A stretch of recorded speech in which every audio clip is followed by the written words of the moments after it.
Hi all. അപ്പോൾ ഈ ക്ലാസ്സിൽ നമ്മൾ ലാസ്റ്റ് ക്ലാസ്സിൽ ഡിസാസ്റ്റർ മാനേജ്മെൻറ്റ് സ്റ്റാർട്ട് ചെയ്തിരുന്നു. അതിൽ നമ്മൾ എന്തൊക്കെ പഠിച്ചു? ലാസ്റ്റ് ക്ലാസ്സിൽ നമ്മൾ മെയിനായിട്ടും നാച്ചുറൽ ഡിസാസ്റ്റേഴ്സിനെ പറ്റി ഡിസ്കസ് ചെയ്തു.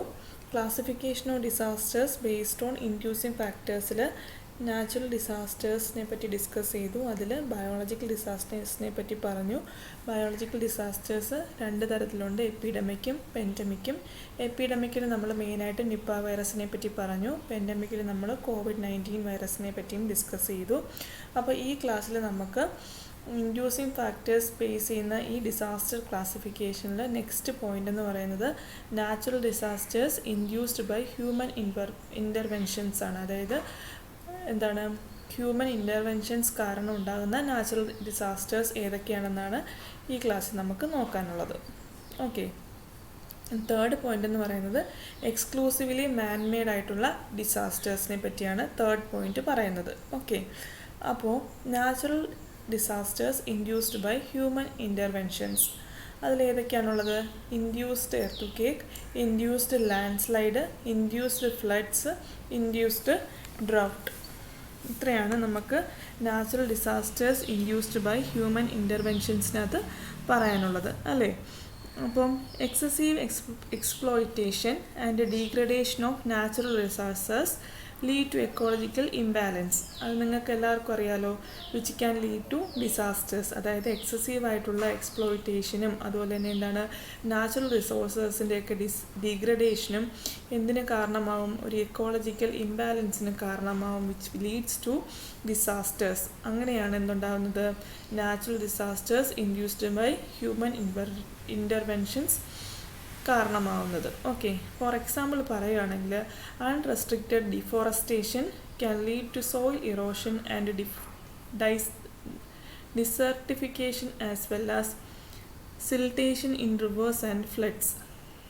അപ്പം നമ്മളിവിടെ മെയിനായിട്ട് ഡിസ്കസ് ചെയ്യുന്നത് ഹ്യൂമൻ ആക്ടിവിറ്റീസ് കാരണം ഉണ്ടാകുന്ന നാച്ചുറൽ ഡിസാസ്റ്റേഴ്സിനെ പറ്റിയാണല്ലോ ഡിസ്കസ് ചെയ്യുന്നത്. അതിന് മെയിൻ എക്സാമ്പിൾ നമ്മൾ കുഞ്ഞു ക്ലാസ്സുകൾ തൊട്ടേ പഠിക്കുന്ന മെയിൻ എക്സാമ്പിൾ ഏതാണ്? ഡിഫോറസ്റ്റേഷൻ, അല്ലേ?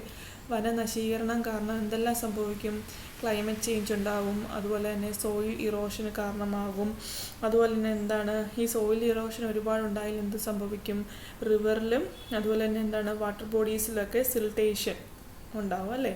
അപ്പോൾ അങ്ങനെ എന്ത് ചെയ്യും? നാച്ചുറൽ റിസോഴ്സസ് ആയിട്ടുള്ള വാട്ടർ ബോഡീസ് എല്ലാം തന്നെ നശീകരണത്തിന് അതും കാരണമാവും. ഓക്കെ, അപ്പം അതിൽ ഫസ്റ്റ് പോയിൻ്റ് എന്ന് പറയുന്നത് ഇൻഡ്യൂസ്ഡ് എർത്ത്-ക്വേക്കിന് ആണല്ലോ. അപ്പം മെയിനായിട്ടും 4 നാച്ചുറൽ ഡിസാസ്റ്റേഴ്സ് ആണ് ഹ്യൂമൻ ഇൻ്റർവെൻഷൻസ് കാരണം ഉണ്ടാകുന്നത്. അതിൽ ഫസ്റ്റ് വണ്ണാണ് ഇൻഡ്യൂസ്ഡ് എർത്ത്-ക്വേക്ക് എന്ന് പറയുന്നത്. ഓക്കെ, അപ്പോൾ induced earth-quakes or induced seismicity are typical minor earthquakes or tremors caused by human activity that changes stress in earth crust. അപ്പം ഈ ഇൻഡ്യൂസ്ഡ് എർത്ത്-ക്വേക്ക് എന്ന് പറയുന്നത് എന്താണ്?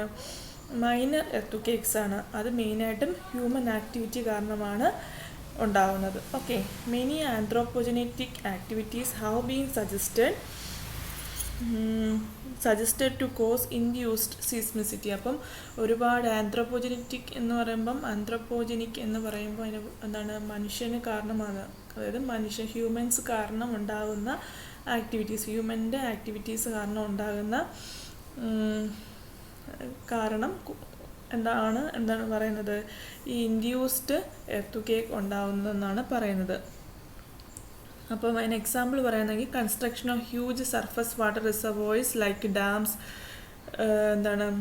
ക്വയറിങ്, heavy constructions, excavation of tunnels etcetera ഒക്കെയാണ് ഈ എന്തിന് കാരണമാകുന്നത്? ഈ ഇൻഡ്യൂസ്ഡ് എർത്ത്-ക്വേക്കിന് കാരണമാവുന്ന മെയിനായിട്ടുള്ള ഹ്യൂമൻ ആക്ടിവിറ്റീസ് എന്ന് പറയുന്നത് ഏതൊക്കെയാണ്?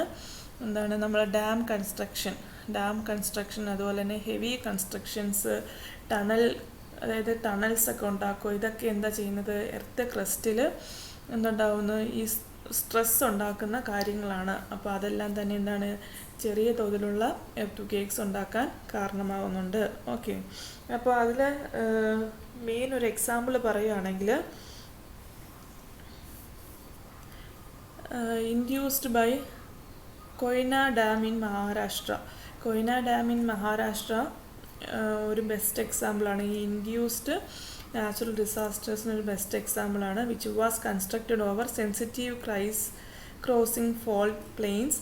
The 1967 Koyana Nagar earthquake, which occurred near the site of Koyana Dam, was raised to be a case of induced seismicity. അപ്പോൾ ഇൻഡ്യൂസ്ഡ് എർത്തുക്കേക്കിന് ബെസ്റ്റ് എക്സാമ്പിളായിട്ട് നമുക്ക് പറയാൻ പറ്റുന്ന ഒരു എക്സാമ്പിളാണ് കൊയന ഡാമിൻ്റെ എന്തെന്ന് പറയുന്നത്,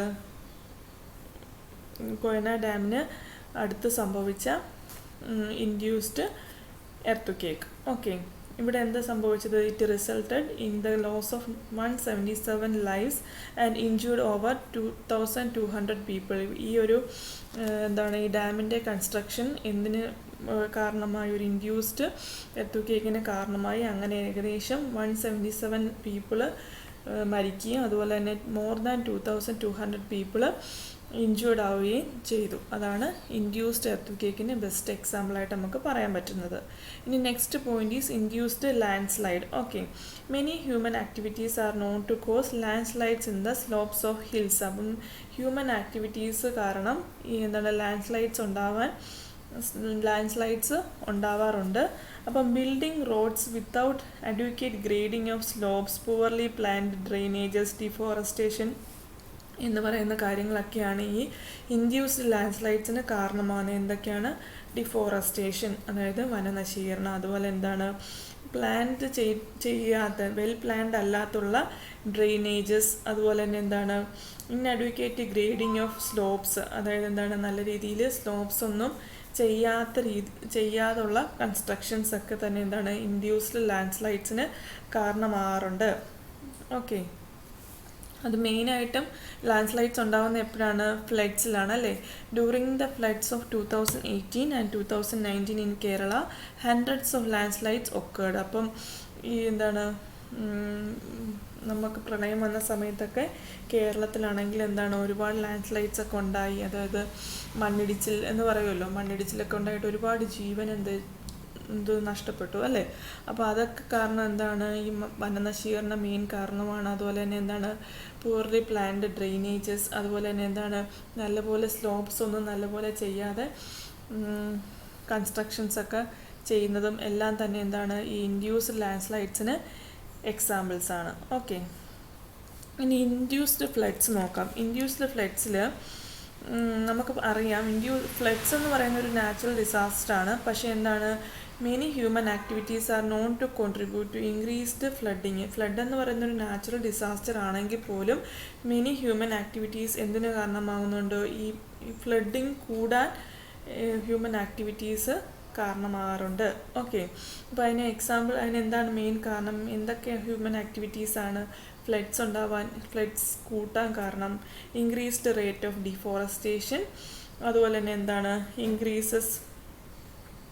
ഇപ്പം ഈ ഡിഫോറസ്റ്റേഷൻ കൂടുന്നത് കാരണം എന്തായും?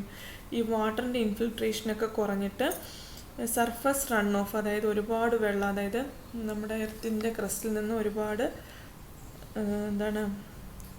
ഈ വെള്ളത്തിൽ നമ്മുടെ മണ്ണ് ഇങ്ങനെ നഷ്ടപ്പെടും. Okay, most urban floods are caused by improper planning of drainage systems and clogging of drainage due to solid waste accumulation. അപ്പം മെയിനായിട്ട് നമ്മൾ അർബൻ ഏരിയാസ്, അതുപോലെ ഈ മുംബൈ പോലുള്ള സ്ഥലങ്ങളൊക്കെ എടുക്കുകയാണെങ്കിൽ അവിടെ ഫ്ലഡ്സിന് മെയിൻ കാരണം അവിടെ ഇംപ്രോപ്പറായിട്ടുള്ള ഡ്രെയിനേജസ്, അതായത് ഡ്രെയിനേജ് പോകാനുള്ള നല്ല ഇംപ്രോപ്പറായിട്ടുള്ള വഴിയില്ല. അതുപോലെ തന്നെ മിക്ക സ്ഥലങ്ങളും കോൺക്രീറ്റ് ചെയ്ത് വെച്ചേക്കണം അല്ലേ. അപ്പം വെള്ളം വന്നാലും അതിൽ മഴവെള്ളം വന്നാലും അത് പോകാനുള്ള വഴിയില്ലാതെ റോഡിലും എല്ലാം വെള്ളമായിട്ട് വെള്ളപ്പൊക്കം കൂടാനുള്ള കാരണമാകുന്നുണ്ട്. അപ്പം അർബൻ ഏരിയസിലും ഫ്ലഡ്സിന് മെയിൻ കാരണം എന്ന് പറയുന്നത് പ്രോപ്പറായിട്ടുള്ള ഡ്രെയിനേജ് സിസ്റ്റംസ് ഇല്ല. അതുപോലെ തന്നെ ഈ കോൺക്രീറ്റൊക്കെ വെച്ചിട്ട് ഈ ഡ്രെയിനേജ് ക്ലോഗിങ് ആവും അല്ലേ. ഡ്രെയിനേജിന് പോകാൻ പറ്റാത്ത രീതിയിൽ ഉള്ള ഡ്രെയിനേജ് സിസ്റ്റംസ് ഒക്കെ ഉള്ളത് കാരണമാണ് അർബൻ ഏരിയാസിൽ മെയിനായിട്ടും ഫ്ലഡ്സിന് കാരണമാകുന്നത്. അത് മെയിനായിട്ട് ഹ്യൂമൻ ആക്ടിവിറ്റീസാണ് കാരണം. അവരുടെ കൺസ്ട്രക്ഷൻ്റെ പ്രശ്നവും അതുപോലെ തന്നെ ഇംപ്രോപ്പറായിട്ടുള്ള ഡ്രെയിനേജ് സിസ്റ്റവും ഒക്കെയാണല്ലോ. അത് ഹ്യൂമൻ്റെ ആക്ടിവിറ്റി കാരണം ഈ ഫ്ലഡിങ്ങിനെ കൂട്ടാൻ കാരണമാകുന്നുണ്ട്.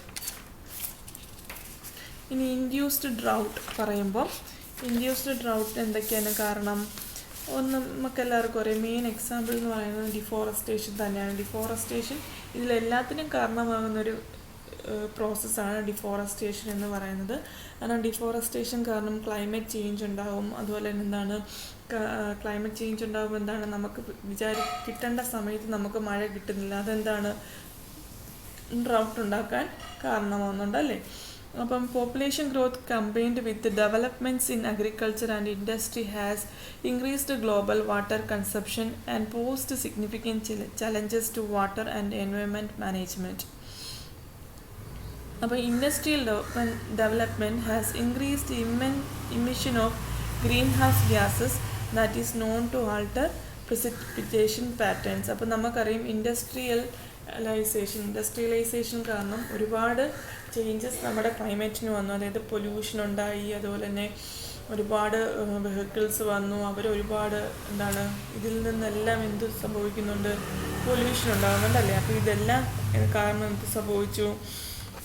നമ്മുടെ ഗ്രീൻ ഹൗസ് ഗ്യാസസ് ഒക്കെ ഒരുപാട് കൂടി. അപ്പോൾ എന്ത് സംഭവിക്കും? നമ്മുടെ അന്തരീക്ഷത്തിലുള്ള ചൂട് ഒരുപാട് കൂടാനായിട്ട് കാരണമായിട്ടുണ്ട്.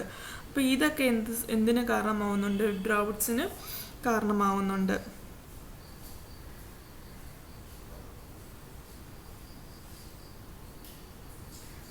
ഇപ്പോൾ ആന്ത്രപ്പോജനിക് ഡ്രൗട്ട്സിന് കാരണമാവുന്ന കുറച്ച് ഫാക്ടേഴ്സ് ഉണ്ട്. അതൊക്കെ എന്തൊക്കെയാണെന്ന് നോക്കാം. ഓക്കെ, അപ്പോൾ അതിന് കാരണം increased demand, poor water management, altered precipitation patterns due to climate change, intensive irrigation, change in land use patterns, diminished water pipes, improper management of wetlands. ഇതെല്ലാം തന്നെ എന്തിന് കാരണമാവുന്നുണ്ട്? ആന്ത്രപ്പോജനിക് ഡ്രൗട്ട്സിന് കാരണമാവുന്നുണ്ട്. അതായത് ഡിമിനിഷ്ഡ് നല്ല വാട്ടർ സപ്ലൈ കിട്ടാതിരിക്കുന്നത്. അതുപോലെ തന്നെ എന്താണ് നമ്മുടെ വെറ്റ്ലാൻഡ്സ്, നമുക്ക് ഒരുപാട് വെറ്റ്ലാൻഡ്സ് ഉണ്ടല്ലേ, അതെല്ലാം നമ്മൾ പ്രോപ്പറായിട്ട് മാനേജ് ചെയ്യുന്നില്ല. അതായത് തണ്ണീർത്തടങ്ങൾ അല്ലെങ്കിൽ നമുക്കുള്ള വെറ്റ്ലാൻഡ്സ് എല്ലാം നമ്മൾ നശിപ്പിക്കുകയാണ് അല്ലേ? ഇതെല്ലാം തന്നെ എന്താണ് നമ്മുടെ ഭൂമിയിൽ ഭൂഗർഭ അണ്ടർഗ്രൗണ്ട് വാട്ടറിൻ്റെ റിസോഴ്സസ് ആണ് വെറ്റ്ലാൻഡ്സ് എല്ലാം. അപ്പോൾ അതിനെ നല്ല രീതിയിൽ മാനേജ് ചെയ്യാത്തത്. അതുപോലെ തന്നെ എന്താണ് ഇൻറ്റൻസീവായിട്ടുള്ള ഇറിഗേഷൻസ്. അതുപോലെ തന്നെ എന്താണ് പുവർ വാട്ടർ മാനേജ്മെൻറ്റ്, നല്ല രീതിയിൽ വാട്ടർ മാനേജ്മെൻറ്റ് നടത്തുന്നില്ല. അല്ലെങ്കിൽ നല്ല രീതിയിൽ നമ്മളുടെ റെയിൻ വാട്ടേഴ്സ് നമ്മൾ സ്റ്റോർ ചെയ്യുന്നില്ല. ഇതെല്ലാം തന്നെ എന്തിനാ ഡ്രൗട്ടിന് കാരണമാവുന്നുണ്ട്. അതുകൂടാതെ ഡിഫോറസ്റ്റേഷൻ, അതുപോലെ തന്നെ എന്താണ് ഇൻഡസ്ട്രിയലൈസേഷൻ അല്ലേ, ഇൻക്രീസ്ഡ് ഇൻഡസ്ട്രിയലൈസേഷൻ, ഇതെല്ലാം തന്നെ ഇൻഡ്യൂസ്ഡ് ഡ്രൗട്ടിന് കാരണമാവുന്ന ഫാക്ടേഴ്സാണ്. ഓക്കെ, അപ്പോൾ ഇത്രയാണ് natural disasters induced by human ഇൻ്റർവെൻഷൻസിനകത്ത് വരുന്നത്. നിങ്ങളുടെ ടെക്സ്റ്റ് ബുക്കിൽ വിത്ത് എക്സാമ്പിൾസ് ഡീറ്റെയിൽഡ് ആയിട്ട് കൊടുത്തിട്ടുണ്ട്. നിങ്ങൾ അത് വായിച്ച് നോക്കിയിട്ട് ഇമ്പോർട്ടൻ്റ് ആയിട്ടുള്ള പോയിൻറ്റ്സ് നിങ്ങൾ നോട്ട് ചെയ്യണം. ഓക്കെ, ഇപ്പോൾ എക്സാമിന് അതിൽ എക്സേ റൈറ്റിംഗ് ഒക്കെ ചോദിക്കുവാണെങ്കിൽ നിങ്ങൾക്ക് പോയിൻറ്റ് ബൈ പോയിൻറ്റ് ഓരോ പോയിൻ്റ് എഴുതിയിട്ട് അതിൽ എക്സ്പാൻഡ് ചെയ്ത് നിങ്ങൾക്ക് എഴുതാൻ പറ്റും. ഓക്കെ, അപ്പോൾ natural disasters induced by human ഇൻ്റർവെൻഷൻസിനകത്ത് വരുന്ന 4 ഫാക്ടേഴ്സാണുള്ളത്. 4 ഇൻഡ്യൂസ്ഡ് ഡിസാസ്റ്റേഴ്സാണുള്ളത്. Induced earth, induced landslide, induced floods and induced drought. Next one is exclusively manmade disasters. അപ്പം നമ്മൾ 3 ഡിസാസ്റ്റേഴ്സിനെ പറ്റിയാണ് പറഞ്ഞത്. First one was natural disasters, second one was എന്താണ് natural disasters caused by human interventions, and the third one is exclusively man-made disasters. അപ്പോൾ exclusively man-made disastersനകത്ത് എന്താ പറയുന്നത്?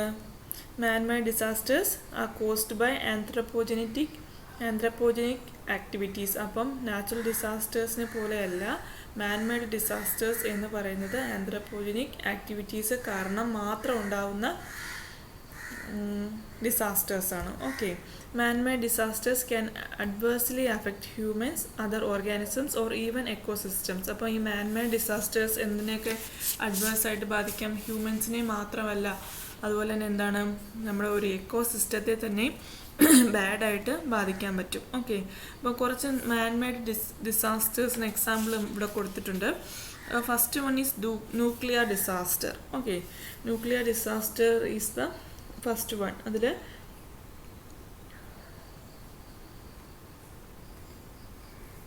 Nuclear accidents ഒക്കെ വഴി ഉണ്ടാകുന്ന ഡിസാസ്റ്ററാണ് ന്യൂക്ലിയർ ഡിസാസ്റ്റേഴ്സ് എന്ന് പറയുന്നത്. അപ്പം മെയിനായിട്ടും the global nuclear industry has experienced 3 major nuclear accidents. അപ്പോൾ ഇതുവരെ ഗ്ലോബൽ ന്യൂക്ലിയർ ഇൻഡസ്ട്രി എടുക്കുകയാണെങ്കിൽ ഇതുവരെ മെയിനായിട്ട് മേജറായിട്ട് 3 ന്യൂക്ലിയർ ആക്സിഡൻറ്റ്സ് ആണ് നടന്നത്. First one is the 3 mile island accident in 1979, the Chernobyl accident in 1986, and the Fukushima Daiichi accident in 2011. അങ്ങനെ മെയിനായിട്ടും 3 nuclear ആക്സിഡൻ്റാണ് മെയിനായിട്ടും നടന്നിട്ടുള്ളത്. അതായത് മേജറായിട്ടുള്ള 3 ന്യൂക്ലിയർ ആക്സിഡൻറ്റ്സ് ആണുള്ളത്. അതിൽ ഫസ്റ്റ് വൺ എന്ന് പറയുന്നത് 3 മൈൽ ഐലൻഡ് ആക്സിഡൻ്റ് ആണ്. അത് 1979 നടന്നത്. നെക്സ്റ്റ് വൺ ഈസ് ചെർണോബൈൽ ആക്സിഡൻറ്റ്, അത് നിങ്ങൾക്ക് അറിയായിരിക്കും, 1986, and the Fukushima Daiichi accident in 2011. Okay. അപ്പം International Atomic Energy Agency IAEA എന്ന് പറയും. International Atomic Energy Agency has defined a nuclear accident as an event that has led to significant consequences to people, the environment or the facility. അപ്പം ഈ International Atomic Energy Agency nuclear ആക്സിഡൻറ്റിനെ എങ്ങനെയാണ് define ചെയ്തിരിക്കുന്നത്? An event that has led to significant consequence, അതായത് ഒരു event അത് ഒരു significant effect ഒരു പീപ്പിളിലോ അതുപോലെ തന്നെ എൻവയൺമെൻറ്റിലോ അല്ലെങ്കിൽ ഏതൊരു സിസ്റ്റത്തെയോ ബാധിക്കുന്നു, അതിനെയാണ് എന്തെന്ന് പറയുന്നത് അറ്റോമിക് അഥവാ ന്യൂക്ലിയർ ആക്സിഡൻറ്റ്സ് എന്ന് international Atomic Energy agency define ചെയ്തത്. ഓക്കെ. അങ്ങനെ ഈ ന്യൂക്ലിയർ ആക്സിഡൻറ്റ്സ് ഒക്കെ നടക്കുന്നത് കാരണം എന്ത് ചെയ്തിട്ടുണ്ട്? Nuclear plants have recognised the increased needed for maintaining safety of the plants and have undertaken significant improvements in regulation and management of nuclear technology. അപ്പം ഇങ്ങനെ ഈ ന്യൂക്ലിയർ ആക്സിഡൻറ്റ്സ് ഒക്കെ നടക്കുന്ന കാരണം എന്ത് ചെയ്തിട്ടുണ്ട്? ഗവൺമെൻറ് ഈ ന്യൂക്ലിയർ പ്ലാന്റ്സിനെയൊക്കെ റെക്കഗ്നൈസ് ചെയ്തിട്ട് അതിന് വേണ്ട തരത്തിലുള്ള സേഫ്റ്റി മാനേജ്മെൻറ്റ്സ് ഒക്കെ ചെയ്തിട്ടുണ്ട്. അതുപോലെ തന്നെ എന്താണ് ഇമ്പ്രൂവ്മെൻറ്റ്സ്, അതായത് സിഗ്നിഫിക്കൻറ്റ് ഇമ്പ്രൂവ്മെൻറ്റ്സ് ഒക്കെ ഈ ഫെസിലിറ്റിയിൽ ചെയ്തിട്ടുണ്ട്. എന്തിനു വേണ്ടിയിട്ടാണ്? ന്യൂക്ലിയർ ആക്സിഡൻസിനെ തടയാൻ വേണ്ടിയിട്ട്. അപ്പോൾ നെക്സ്റ്റ് മാൻ മെയ്ഡ് ഡിസാസ്റ്ററിന് എക്സാമ്പിളാണ് ഇത് കെമിക്കൽ ഡിസാസ്റ്റേഴ്സ് എന്ന് പറയുന്നത്, അല്ലേ? അപ്പോൾ ഈ കെമിക്കൽ ഡിസാസ്റ്റേഴ്സ് എന്ന് പറയുന്ന മെയിനായിട്ട് നമ്മൾ something is related to chemical, അത് മെയിനായിട്ട് എവിടെ നിന്നായിരിക്കും ഉണ്ടാകുന്നത്? ഇൻഡസ്ട്രിയിൽ നിന്നായിരിക്കും ഈ കെമിക്കൽ ഡിസാസ്റ്റേഴ്സ് ഒക്കെ ഉണ്ടാകുന്നത്, അല്ലേ? Industrial accidents. അപ്പോൾ irresponsible and improper handling of hazardous chemicals or by their deliberate use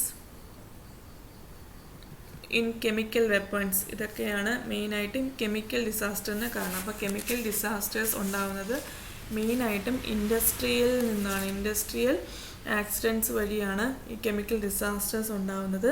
അതിന് മെയിൻ കാരണം എന്ന് പറയുന്നത് improper handling of hazardous chemicals. അപ്പോൾ നമുക്കറിയാം ഇൻഡസ്ട്രിയിലൊക്കെ നമ്മൾ ഒരുപാട് കെമിക്കൽസ്, ഹസാഡസ് കെമിക്കൽസ് യൂസ് ചെയ്യുന്നുണ്ട്. അതിൽ നമ്മൾ പ്രോപ്പറായിട്ട് എന്ത് ചെയ്തിട്ടില്ല? ഹാൻഡിൽ ചെയ്യാത്ത കാരണവും അതുപോലെ തന്നെ എന്താണ് ഇതിന് ഒരുപാട് കെമിക്കൽ വെപ്പൺസിലൊക്കെ യൂസ് ചെയ്യും. അതിപ്പോൾ നമ്മളെന്താണ് വേണ്ടത്ര കെയർ കൊടുക്കാതെ ഈ കെമിക്കൽ വെപ്പൺസിനെയൊക്കെ യൂസ് ചെയ്യുന്നതൊക്കെ എന്തിന് കാരണമാകുന്നുണ്ട്? കെമിക്കൽ ഡിസാസ്റ്റേഴ്സിന് കാരണമാകുന്നുണ്ട്. Okay. Chemical disasters may arise in A number of ways. ഏതൊക്കെ രീതിയിലാണ് ഈ കെമിക്കൽ ഡിസാസ്റ്റേഴ്സ് ഉണ്ടാകുന്നതെന്ന് നോക്കാം. The first one is process and safety system failures. അപ്പം നല്ല രീതിയിൽ, അപ്പം ഇംപ്രോപ്പറായിട്ടുള്ള രീതിയിൽ നമ്മൾ ഈ സിസ്റ്റത്തിനെ അല്ലെങ്കിൽ നല്ല സേഫ്റ്റി ഒന്നും കൊടുക്കാതെ, സേഫ്റ്റി മെഷേഴ്സ് ഒന്നും എടുക്കാതെ നമ്മൾ ഈ ഹസാഡസ് കെമിക്കൽസ് ഒക്കെ ഡീൽ ചെയ്യുന്നത് വഴി നമുക്ക് എന്തുണ്ടാവാം? കെമിക്കൽ ഡിസാസ്റ്റർ ഉണ്ടാവാം. അതുപോലെ തന്നെ എന്താണ് second one is induced by natural calamities. അപ്പോൾ നാച്ചുറൽ കലാമിറ്റീസ് എന്ന് പറയുമ്പോൾ ഒരു മഴ, എന്താണ് ഇടിമിന്നലോ അല്ലെങ്കിൽ അങ്ങനെയുള്ള എർത്ത് കേക്കോ, ഇതൊക്കെ കാരണം എന്ത് സംഭവിക്കാം? ഇൻഡസ്ട്രിയൽ ആക്സിഡൻറ്റ്സ് ഒക്കെ സംഭവിച്ചിട്ട് കെമിക്കൽ ഡിസാസ്റ്റേഴ്സ് ഉണ്ടാവാം. Third one is accidents during transportation. അതായത് നമ്മൾ ഈ കെമിക്കൽസിനെ, ഹസാഡസ് കെമിക്കൽസിനെയൊക്കെ ഒരു സ്ഥലത്ത് നിന്ന് ട്രാൻസ്പോർട്ടേഷന് വേണ്ടി ഒരു സ്ഥലത്ത് നിന്ന് മറ്റൊരു സ്ഥലത്തേക്ക് പോകുന്ന സമയത്ത് എന്തെങ്കിലുമൊക്കെ ആക്സിഡൻറ്റ്സ് ആണ് സംഭവിച്ചാൽ എന്ത് സംഭവിക്കാൻ പറ്റും? എക്സ്പ്ലോഷൻ സംഭവിക്കാൻ പറ്റും, അല്ലേ? അപ്പോൾ അങ്ങനെയും ഉണ്ടാവാം. Fourth point is disposal or processing of hazardous waste. അപ്പം നല്ല രീതിയിലുള്ള ഡിസ്പോസലും പ്രോസസ്സിങ്ങും ഈ ഹസാഡസ് വേസ്റ്റിൻ്റെ പ്രോസസ്സിങ്ങും ഡിസ്പോസലും ഒന്നും പ്രോപ്പർ ആവാതെ വരുന്ന രീതിയിലും നമുക്ക് കെമിക്കൽ ഡിസാസ്റ്റേഴ്സ് ഉണ്ടാവാം. And the fifth one is terrorist attacks or എന്താണ് സാബോട്ടേജ് എന്ന് പറയുന്നത്. ടെററിസ്റ്റ് അറ്റാക്കിൻ്റെ സമയത്തും നാച്ചുറൽ അല്ലെങ്കിൽ കെമിക്കൽ ഡിസാസ്റ്റേഴ്സ് ഉണ്ടാവാൻ കാരണമാണ്. അപ്പം ടെററിസ്റ്റ് അറ്റാക്ക് മെയിനായിട്ട് എന്താണ്, അവർ മെയിനായിട്ട് കെമിക്കൽ വെപ്പൺസ് ഒക്കെയാണല്ലോ യൂസ് ചെയ്യുന്നത്. അതും എന്തിനു കാരണമാണ്, കെമിക്കൽ ഡിസാസ്റ്റേഴ്സിന് കാരണമാകാറുണ്ട്. അപ്പം എക്സ്ക്ലൂസീവ്ലി മാൻ മെയ്ഡ് ഡിസാസ്റ്റേഴ്സിൽ നമുക്ക് 2 ഡിസാസ്റ്ററാണ് മെയിനായിട്ടും പഠിക്കാനുള്ളത്, nuclear disasters and chemical disasters. Okay, next one, അതായത് ഈ കെമിക്കൽ ഡിസാസ്റ്ററിനകത്ത് വരുന്ന കുറച്ച് എന്താണ് പെക്യുലർ ആയിട്ടുള്ള എക്സാമ്പിൾസ് ഉണ്ട്. അതിൽ ഫസ്റ്റ് വൺ എന്ന് പറയുന്നത് ഭോപ്പാൽ ഗ്യാസ് ട്രാജഡി ഓഫ് 1984. അത് നിങ്ങളെല്ലാവരും പഠിച്ചിട്ടുണ്ടാകും. Bhopal gas tragedy of 1984 is the one of the best example of chemical disasters. അപ്പോൾ അതിനെന്താണ് സംഭവിച്ചത്, leakage of methyl isocyanate gas occurred at the Union Carbide India Limited. അപ്പോൾ കമ്പനിയുടെ പേരാണ് എന്തെന്ന് പറയുന്നത്, യൂണിയൻ കാർബൈഡ് ഇന്ത്യ ലിമിറ്റഡ് എന്ന് പറയുന്ന പെസ്റ്റിസൈഡ് പ്ലാന്റ് ആയിരുന്നു ഭോപ്പാലിലായിരുന്നു ഉണ്ടായിരുന്നത്. അതായത് യൂണിയൻ കാർബൈഡ് ഇന്ത്യ ലിമിറ്റഡ് എന്ന് പറയുന്ന പെസ്റ്റിസൈഡ് പ്ലാന്റ് ഇൻ ഭോപ്പാലിലാണ് എന്ത് സംഭവിച്ചത്, മീഥൈൽ ഐസോസയനേറ്റ് എന്ന് പറയുന്ന ഗ്യാസിന് ലീക്കേജ് ഉണ്ടായത്. അത് കാരണം എന്ത് സംഭവിച്ചു, മധ്യപ്രദേശിലാണല്ലോ ഭോപ്പാൽ ഉള്ളത്, അവിടെ ഏകദേശം 4000 പീപ്പിളാണ് മരിച്ചത്. ഈ ഒരു ഡിസാസ്റ്റർ കാരണം 4000 പീപ്പിൾ മരിച്ചു.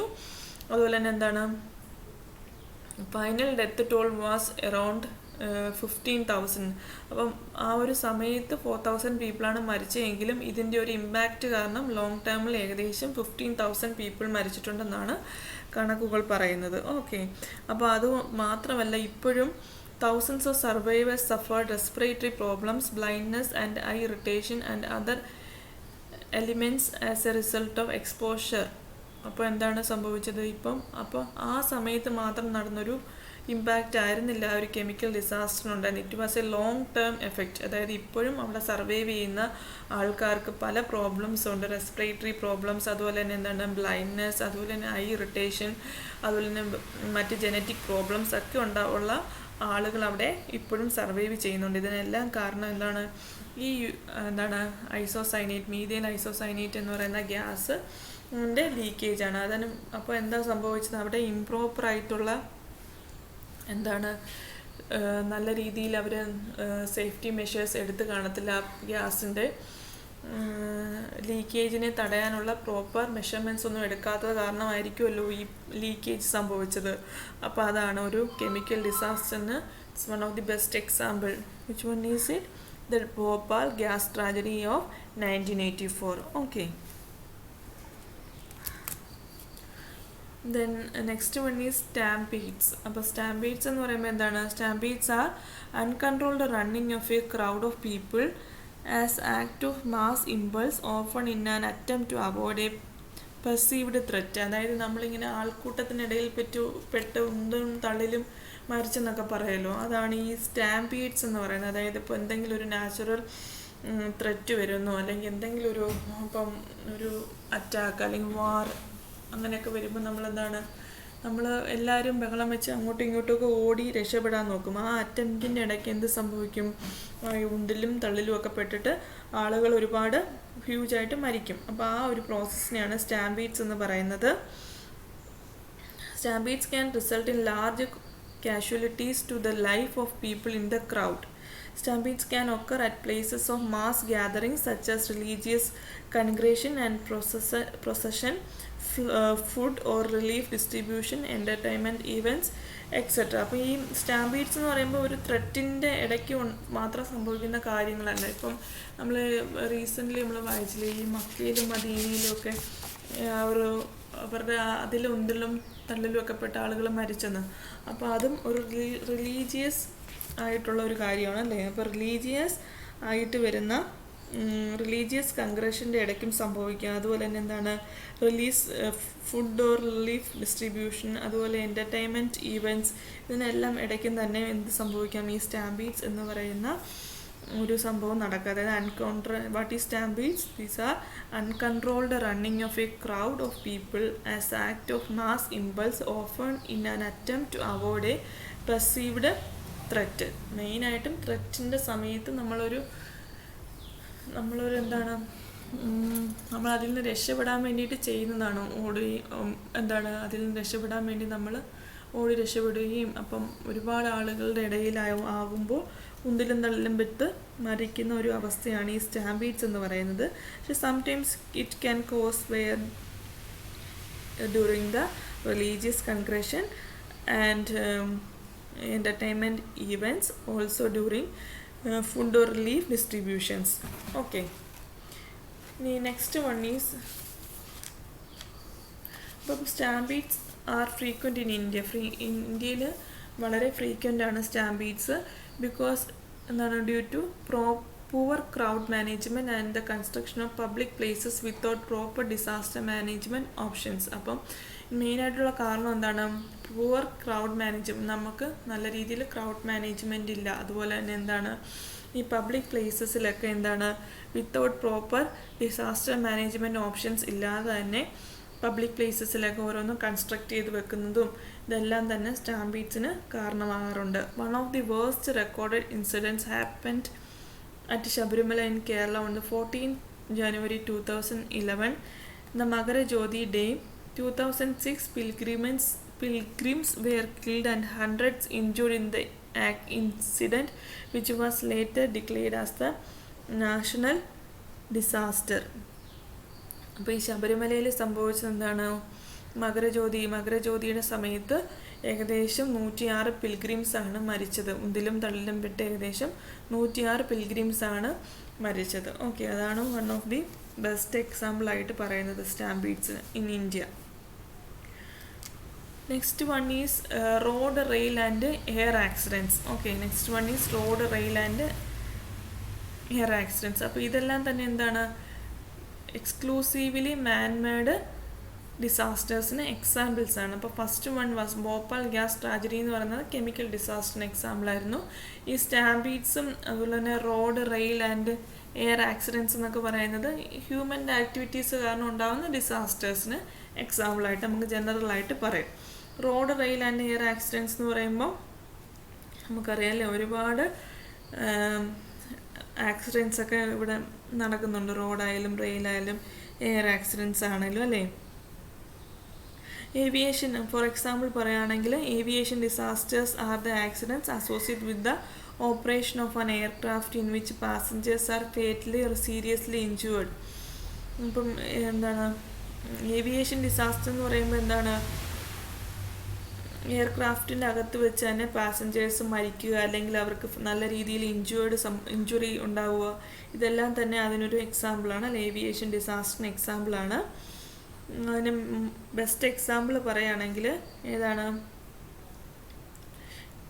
In India August 7, 2020 an Air India Express flight with 190 passengers crashed at Kozhikode airport in Kerala. അല്ലേ, നിങ്ങൾക്ക് ഓർമ്മയുണ്ടോ, ഒരു കഴിഞ്ഞ ലോക്ക്ഡൗൺ സമയത്ത്, ഓഗസ്റ്റ് ലോക്ക്ഡൗൺ കഴിഞ്ഞ സമയത്ത് സംഭവിച്ച ഒരു എയർക്രാഫ്റ്റ് ആക്സിഡൻ്റ് ആണ്.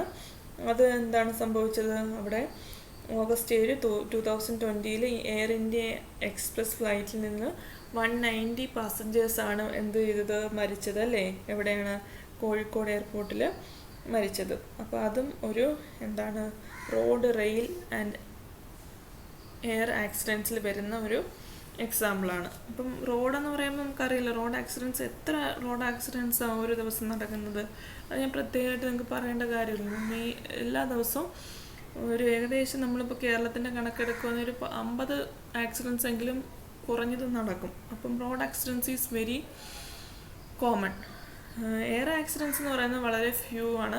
അപ്പോൾ അതിൽ ലാസ്റ്റ് ഇയറിൽ നടന്ന മോസ്റ്റ് റീസെൻ്റ് ആയിട്ടുള്ള എയർ ആക്സിഡൻറ്റ്സ് ആണ് ഇപ്പോൾ പറഞ്ഞത്. കോഴിക്കോട് നടന്ന August 8, 2020 നടന്ന എയർ ആക്സിഡൻറ്റ്. റെയിലും അങ്ങനെ വലിയ കോമൺ അല്ല. ഓക്കെ, അപ്പോൾ ഇത്രയാണ് നമുക്ക് എന്താണ് എക്സ്ക്ലൂസീവ്ലി മാൻ മെയ്ഡ് ഡിസാസ്റ്റേഴ്സിനകത്ത് പറയാനുള്ള എക്സാമ്പിൾസ്. ഓക്കെ.